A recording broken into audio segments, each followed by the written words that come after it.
सोचो एक ऐसी जगह जहां तुम्हें काम भी ना करना हो लेकिन जिंदा रहना ही सबसे मुश्किल काम बन जाए। ये कहानी है एक ऐसे टावर की जहां इंसानियत धीरे धीरे खत्म होती जाती है। इस कंपनी का एक बहुत अजीब कानून था।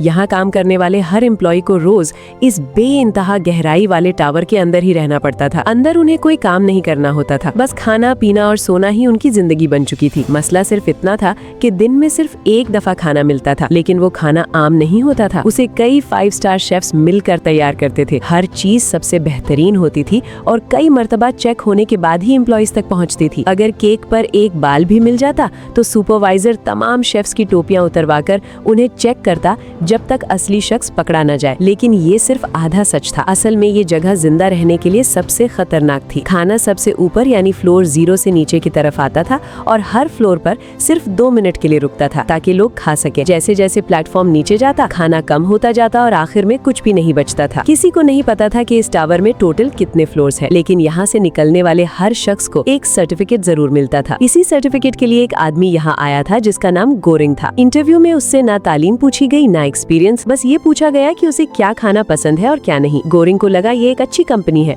और उसने फौरन हाँ कर दी। मगर अगले दिन जब उसकी आंख खुली तो वो खुद को एक अजीब सी जेल में पाया। उसके साथ एक दुबला पतला बूढ़ा आदमी भी था जिसका नाम त्रिमागासी था। बूढ़े ने बताया कि वो 48th फ्लोर पर है और उसे खुद को खुशकिस्मत समझना चाहिए। गोरिंग हैरान रह गया। उसने नीचे झांका तो सिर्फ एक बेइंतहा गहराई नजर आई जिसमें बेशुमार फ्लोर्स थे। ऊपर भी वही मंजर था और हर फ्लोर पर लोग मौजूद थे। वो पूरी तरह से सकते में आ गया।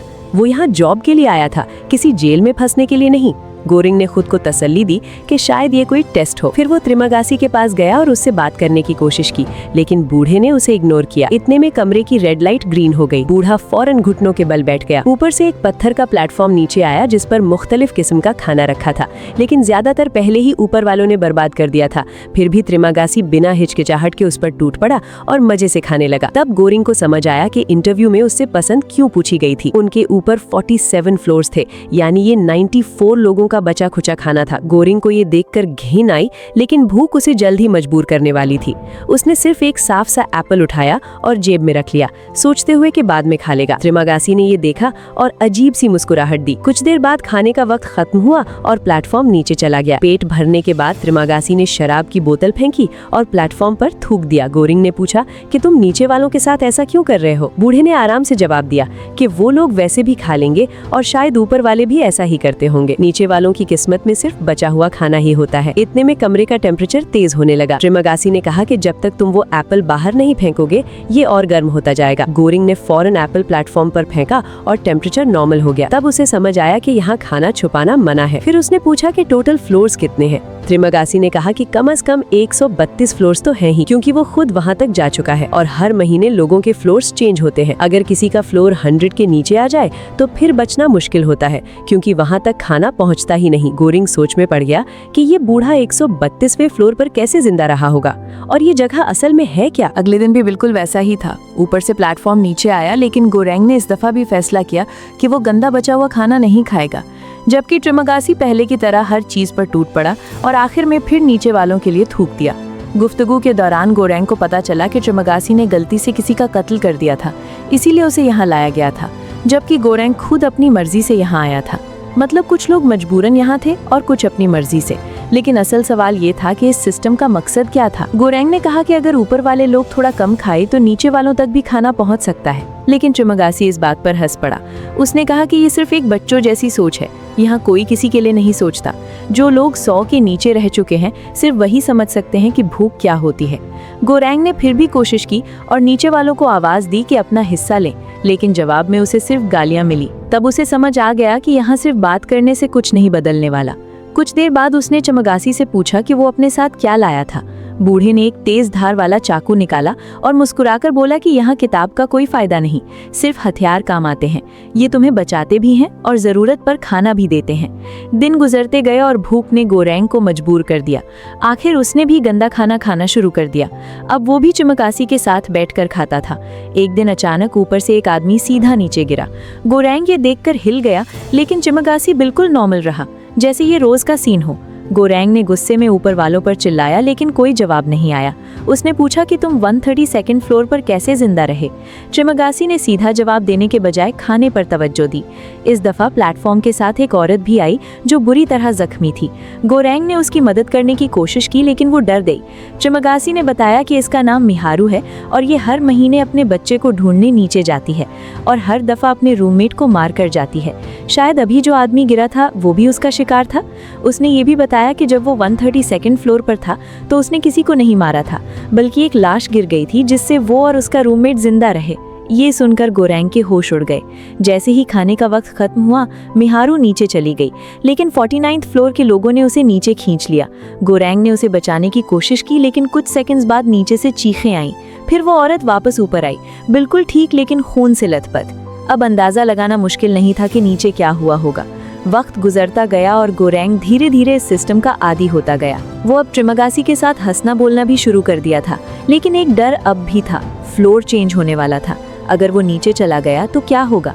कुछ देर बाद कमरे में एक अजीब सी गैस फैल गई और दोनों बेहोश हो गए। जब गोरैंग की आंख खुली तो वो बिस्तर से बंधा हुआ था। ये सब ट्रिमागासी ने किया था। इस दफा उन्हें सीधा 171st फ्लोर पर भेज दिया गया था, जहां खाने का नामो निशान तक नहीं था। ट्रिमागासी ने कहा कि उसकी रिलीज में सिर्फ 2 महीने बाकी हैं और वो यहाँ मरना नहीं चाहता।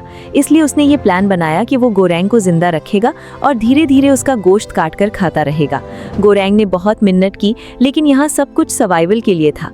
दिन गुजरते गए और भूख जब हद से बढ़ गई तो ट्रिमागासी ने चाकू उठाया और उसकी तरफ बढ़ा। गोरैंग समझ गया कि अब उसका वक्त आ गया है। वो आंखें बंद करके बैठ गया। ट्रिमागासी ने उसे कंबल से ढका और उसकी टांग पर चाकू चला दिया। दर्द से गोरैंग चीख उठा, लेकिन उसी वक्त मिहारू वापस आ गई। उसने फौरन ट्रिमागासी पर हमला किया और उसे मार डाला। फिर उसने गोरैंग को आजाद किया और चाकू उसके हाथ में दे दिया।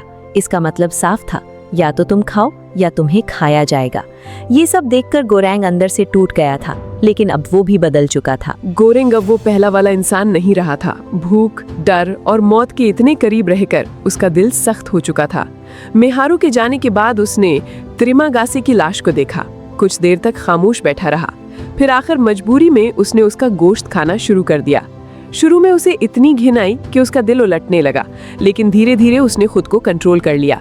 अब जिंदा रहना ही उसका मकसद था।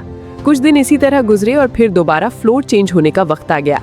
गैस फैली और जब उसकी आंख खुली तो वो इस दफा 33rd फ्लोर पर था। ये उसके लिए किसी नेमत से कम नहीं था।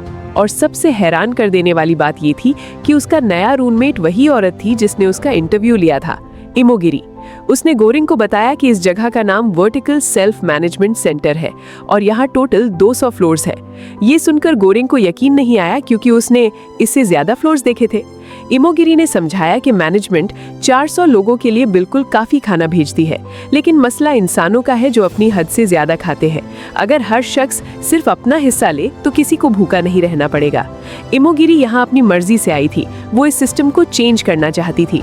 जब खाना आता तो वो अपने फ्लोर पर सिर्फ 2 लोगों का हिस्सा अलग करती और नीचे वालों को समझाने की कोशिश करती कि वो भी सिर्फ अपना हिस्सा ले, लेकिन हर दफा लोग उसकी बात का मजाक उड़ाते और उसे इग्नोर कर देते। गोरैंग ने ये सब देखा तो उसे एहसास हुआ कि सिर्फ समझाना काफी नहीं है। तब उसने एक नया तरीका सोचा। जब अगला दफा खाना आया तो उसने नीचे वालों को जोर जोर से धमकी दी कि अगर उन्होंने सिस्टम फॉलो ना किया तो वो उनके खाने को गंदा कर देगा। हैरानी की बात यह थी कि इस दफा कुछ लोग डर गए और उन्होंने बात मान ली, लेकिन ये सिर्फ चंद फ्लोर्स तक ही असर दिखाया। पूरा सिस्टम फिर भी नहीं बदला। इसी दौरान मिहारू फिर से प्लेटफॉर्म के साथ आई, लेकिन इस दफा वो बुरी तरह जख्मी थी और बेहोश हो गई। गोरैंग और इमोगिरी ने उसे बिस्तर पर लिटाकर उसकी मदद की। कुछ देर बाद जब उसे होश आया तो उसने सबको हैरान कर दिया। रात के वक्त उसने इमोगिरी के छोटे कुत्ते को ही मारकर खा लिया। इमोगिरी सिर्फ देखते रह गई। वो कुछ नहीं कर सकती थी, क्योंकि यहाँ हर कोई सिर्फ जिंदा रहने की कोशिश कर रहा था। अगले दिन मिहारू फिर नीचे चली गई। वक्त गुजरता गया और फिर फ्लोर चेंज का दिन आ गया। इस दफा जब गोरैंग की आंख खुली तो वो सीधा 200वें फ्लोर पर था, सबसे नीचे। इमोगिरी समझ गई कि यहाँ दोनों का जिंदा रहना मुश्किल है। उसे कैंसर भी था और वो पहले ही कमजोर हो चुकी थी। इसलिए उसने फैसला किया कि वो अपनी जान दे देगी ताकि गोरैंग जिंदा रह सके। उसने गोरैंग को समझाया और फिर खुदकुशी कर ली। गोरैंग टूट गया, लेकिन फिर भी उसे जीना था। आखिर वो मजबूरन उसकी बॉडी का गोश्त खाने पर मजबूर हो गया। ये वो लम्हा था जहां उसकी इंसानियत पूरी तरह से टूट चुकी थी। कुछ दिन बाद फिर से फ्लोर चेंज हुआ। इस दफा जब उसकी आंख खुली तो वो 6th फ्लोर पर था। ये उसके लिए एक नई जिंदगी जैसा था। अब खाना ताज़ा और साफ होता था। इस दफ़ा उसका रूममेट एक ताकतवर आदमी था जिसका नाम भारत था। भारत के पास एक रस्सी थी और वो ऊपर चढ़कर यहाँ से निकलना चाहता था। उसने ऊपर वालों से मदद मांगी और हैरानी की बात ये थी कि उन्होंने हाँ भी कह दी। वो रस्सी के जरिए ऊपर चढ़ने लगा, लेकिन जैसे ही वो ऊपर पहुँचने वाला था, ऊपर वाली औरत ने उस पर गंदगी फेंकी और रस्सी छोड़ दी। भारत सीधा नीचे गिरने वाला था, लेकिन गोरिंग ने वक्त पर उसे पकड़ लिया। ये सब देखकर भारत टूट गया और डिप्रेशन में चला गया। गोरिंग ने उसे समझाया कि यहाँ से निकलना सिर्फ रस्सी से मुमकिन नहीं, सिस्टम को तोड़ना होगा। अब दोनों ने मिलकर एक प्लान बनाया, एक ऐसा प्लान जो पूरे टावर को हिला सकता था। गोरिंग और भारत ने फैसला कर लिया था कि अब सिर्फ बात करने से कुछ नहीं होगा, सिस्टम को जोर से हिलाना पड़ेगा। अगले दिन जैसे ही प्लेटफॉर्म आया, दोनों उस पर खड़े हो गए। उन्होंने बेड तोड़कर उससे लोहे की सरिया निकाली और उसे अपना हथियार बना लिया। प्लान सीधा था, वो प्लेटफॉर्म के साथ नीचे जाएंगे और हर फ्लोर पर लोगों को मजबूर करेंगे कि सिर्फ अपना हिस्सा लें। शुरू में लोग हंस रहे थे, मजाक उड़ा रहे थे, लेकिन जैसे ही भारत ने पहले आदमी को जोर से मारा, सब समझ गए कि ये मजाक नहीं है। धीरे धीरे हर फ्लोर पर लोग डर कर पीछे हटने लगे और अपना हिस्सा लेने लगे। 50 फ्लोर्स के बाद उन्होंने डिसाइड किया कि ऊपर वालों को भूखा रहने दिया जाए, क्योंकि उन्होंने कभी नीचे वालों का नहीं सोचा। अब असली इम्तिहान नीचे शुरू हुआ, जहाँ लोग भूख से पागल हो चुके थे।